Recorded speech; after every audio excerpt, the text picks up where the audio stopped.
Thank you for the warm introduction. So I'm Fengtong Ji from the Chinese University of Hong Kong. And before I start my presentation, I would like to thank Professor Wang and related personnel for organizing this mini talk series. And I'm honored to share my work about propulsion gait analysis and fluidic trapping for a kind of swinging flexible nanomotors. My main content is composed of the following 6 parts. It's mainly composed of theoretical modeling of the nanomotor and experimental validation. And finally, a demonstration of cell manipulation as an application of this nanomotor is demonstrated. Start with an introduction. I would like to show that. So the main functionalities of this nanomotor research, we always concentrate on what we can do with our proposed nanomotor. So the main application of my swinging flexible nanomotor is proposed for cell manipulation. So that comes to my mind, comes to our mind for this application would be the first would be the macro manipulators like some tweezers, magnetic tweezers, optical tweezers, or some macro manipulators based on atomic force microscope. But these devices are expensive, and the parameters has to be precisely coordinated, and the precision is really strict. So when we come to a closer view in a deeper view of the micro scale, we will find some micro machine grippers. These grippers could use the clamping force to manipulate the cells or some cargos, and some chemically synthesized the micro grippers or some pillars could help us to use the stimuli responsive. This would be the using the similar temperature. They could by adjusting the temperature, they could adjust their forms for the biomedical manipulation, or they can just adjust the pH of the resolution, pH of the solution, and they can show their clamping force of the by manipulate so to manipulate the living cells. But there's an issue for these tools. We can say that this introduce the direct contact with the living cells, and the clamping force of those micro machine grippers sometimes we need to monitor the clamping force very precisely, because in order to not introduce damage to the living cells, their cell membranes, we want to manipulate them, just not to destroy them. So in a softer way, for the software way, we would use the magnetic field with some fluidic mediation. We designed some dumbbell nanomotors, or peanut-like colloidal nanomotors, or even just simply using the nickel nanowires by coordinating their motions by regulating the external magnetic field. And this cargo transportation can be accomplished by the micro vortices of this tumbling or rotating micromotors. But there's a common features of these nanomotors. We can also see that they don't have any flexibility, and they are just rigid. There's still some direct contact with the nanomotor. But what if we want to integrate the flexibility to the nanomotor, and that would definitely provide us an extra degree for control. So based on this idea, a swinging flexible nanomotor based on the 3-link swimmer is proposed.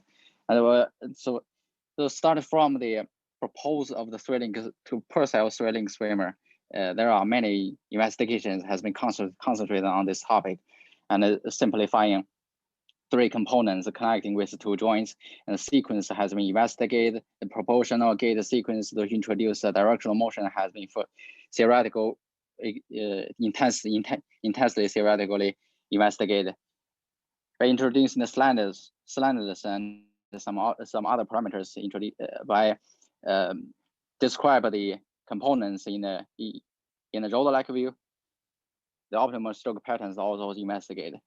But for the swinging patterns of this swinging nanomotor, we can see there is a common features of all those theoretical work, and that is the joint between the components of 2 components.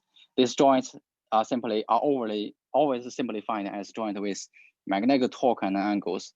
But when we really want to implement it by realize these strategies of swinging patterns, a typical work would be the mechatronic devices.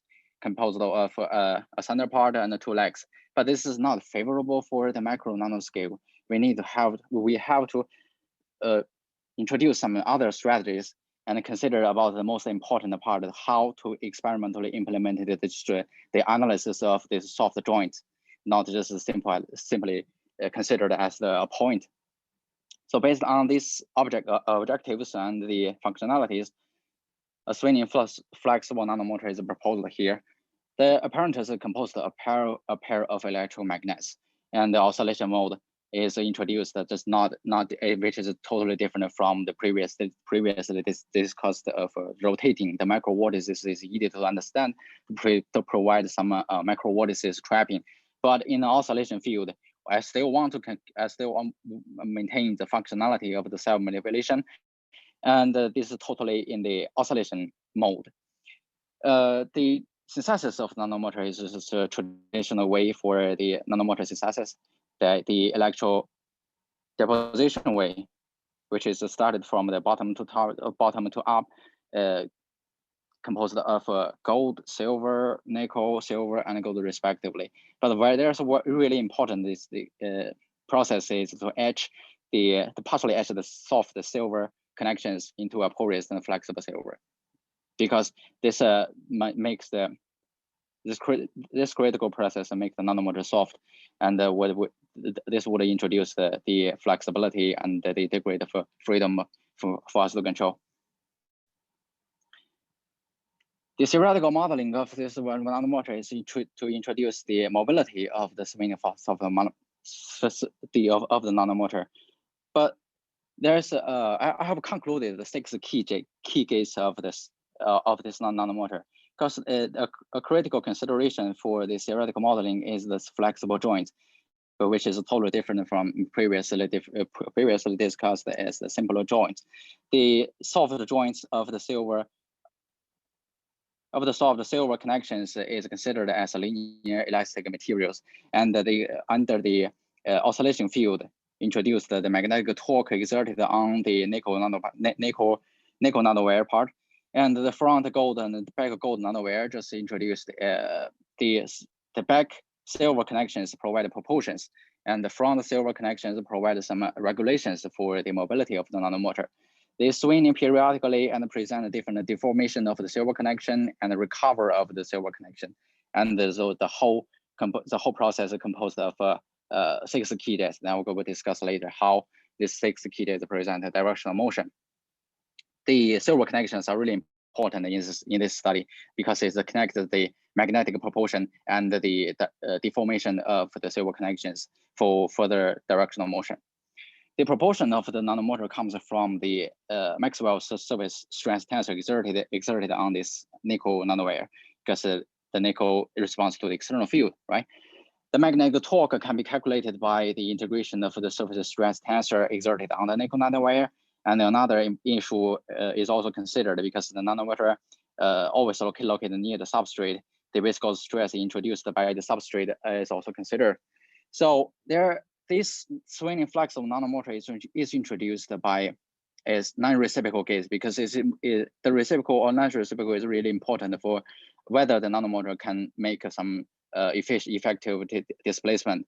So a critical difference to classify whether it's a sequential, reciprocal or non-reciprocal gates just circle the critical gates of the nanomotor, whether the clockwise rotation of the sequence and the counterclockwise rotation is the same. If that's the same, then that will be a reciprocal gates. Under the low Reynolds number, the nanomotor will just swing upward and backward, and there will be no effective motion to be conducted.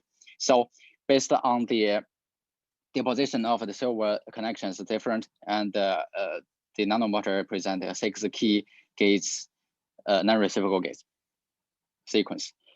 So in a closer view for the swinging patterns, I have concluded two extreme scenarios for concluding this to present some experimental prediction of the mobility of the nanomotor. The first would be the soft nanomotor, which considers the front silver and back silver of the same parameters, and they are just both soft. And the other one, the other extreme scenarios is just consider the forward for providing the regulations that just totally rigid, and this is called the soft hard nanomotor. And apparently we can see that based the soft hard nanomotor provide a locally agitated fluid is stronger than the soft nanomotor, and in a certain period of time, like 0.1 seconds, only the soft hard nanomotor can present a directional motion to achieve this line, because the soft nanomotor only present a reciprocal motion. It's just swinging in situ, and that directional motion could be neglected. Provide some further experimental validation for what I have discussed for the theoretical modeling.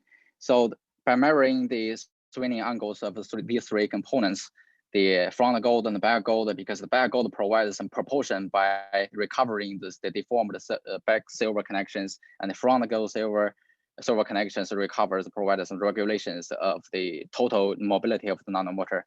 We can see as the time passes by, these swinging angles of these three components, the periodically change and show the good response, magnetic response of the nanomotor to the external magnetic field. Additionally, at different frequencies, because in different frequencies, in magnetic field of different frequencies, the nanomotor have different time for deformation, for recovery, and for direction motion or swinging up and down or directional motion forward. By comparing the nickel nanowire have a shorter time at a higher frequency magnetic field, and the difference in swinging angles of the front gold and the back gold nanowire can qualitatively indicate the mobility of the nanowire. In a closer view for the mobility, directional motion, just in a certain period of time, we can see there's a 25 Hertz comes out as an outstanding optimum parameter for controlling the mobility of the nanomotor, and it becomes to decrease after 25 Hertz. So apparently, we would also, for the magnetic nanomotor, traditionally we would consider this as a simply step-out phenomena, because just think that the nanomotor cannot respond to the external magnetic field perfectly. So now I would like to introduce this is not simply considered of the step-out nanomotor, because the 25 Hertz comes out as an optimum coupling between the magnetic actuation and the deformation of the nanomotor itself. The periodic proportion of the nanomotor presented in at different magnetic fields, but even the magnetic field becomes a higher frequency, they can nearly present no further directional motion, just swinging in situ and randomly. By analyzing at different frequency, the trajectory analysis will give us a further explanation about why 25 Hertz comes out as the optimal actuation. By comparing with these two scenarios, the soft and soft hard nanomotors, specifically for the 15 Hertz and 35 Hertz, we can see that the 15 Hertz magnetic field and 35 magnetic field could only introduce the nanomotor with approximately the final same destination, and the 25 Hertz reach to the furthest. This is because at the 15 Hertz magnetic field, the nanomotor use so much energy and deformation to presenting a swinging amplitude in this side. It wastes so much time for presenting the directional motion. So the energy cannot be fully exploited. And for a higher frequency like 35 Hertz, they just present the deformation of the back silver probably has no time to get fully deformed, because in each frequencies there's so short time at a higher frequency magnetic field. So the deformation of the back propulsion is not fully exploited, and the front regulation also introduce some impedance, and the overall performance of the mobility just only occurs approximately the same with the 15 Hertz. So the 25 Hertz magnetic field is just properly coupling the magnetic actuation by swinging up or down, swinging in this amplitude, and presenting a directional motion for performing the directional motion using the swinging patterns. And this is a comparison between the solved the two extreme scenarios and experimental data. You can see the experimental mobility of the nanomotor just located in these two scenarios perfectly. Because this nanomotor, yeah, we can give it a closer view for by comparing the swinging gaits of the nanomotor at the different frequencies in a certain period of time, 0.1 seconds. You can see the final destination, just 25 Hz got, because the proper coupling between the magnetic actuation and the deformation. This nanomotor is proposed for cell manipulation. So based on some constructive comments from colleagues, we also conducted some experiments of the nanomotor mobility in the biofluids. It's in the serum and the plasma. As they present similar mobility trends, but because of the viscosity increase, a lower mobility will be presented. And by comparing the experimental data and the simulation results, they have a good arrangement in both the serum and the plasma. So finally, for using this nanomotor, there's a final application. The cell manipulation is demonstrated as a application for the potential future applications. The fluidic trapping. So based on the previously discussed the functionality of this nanomotor, instead of the micro vortices provided for the functionality of trapping a cell by using the rotating or tumbling nanomotors, is totally different, because the nanomotor is swinging in plane, and using the streamline profile, we can see there are two regions that can trap. A trap region indicated by the streamline, which is generated alongside the swinging nanomotors over the whole sequence over the whole sequence. And in experiment, leaving neutral file is transported from the bottom corner to the right corner to the upper corner, and totally this whole period is completed by the fluid mediation of this swinging nanomotor just alongside these two regions can be accomplished. Because we are presenting this nanomotor for a living cell manipulation. We also conduct the cell viability to verify the biocompatibility of the nanomotor between the living cells. So by implementing a high concentration of 800 microgram per microliters with the living cells, we can still find a higher cell viability to verify the biocompatibility between the nanomotor and the living cells. So the cell manipulation is accomplished by the swinging gaits and the swinging patterns presented by this nanomotor in an oscillating field, and the cell viability is also verified by experiment. So finally, within 50 words, to conclude this research is presented here. Using the theoretical modeling and experimental validation, the biocompatible swinging flux among nanomotors is provided and verified with three properties. It can generate a fluidic trapping alongside its body, and it has flexibility for us to control with another degree of freedom and accomplish cell manipulation, which is potentially for the future biomedical application and regenerative engineering. So finally, I would like to thank my supervisor, Professor Li Zhang from the Chinese University of Hong Kong, and this well-done collaboration with Professor Tianlong Li.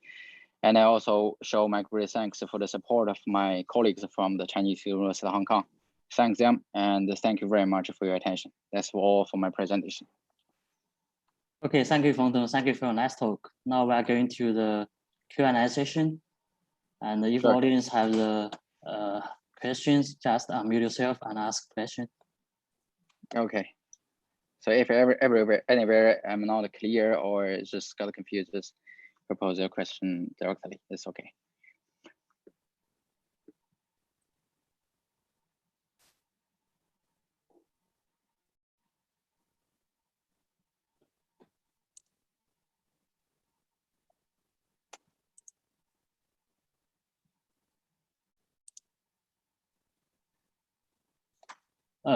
maybe I start first. So, Fengtong, Sure. Okay.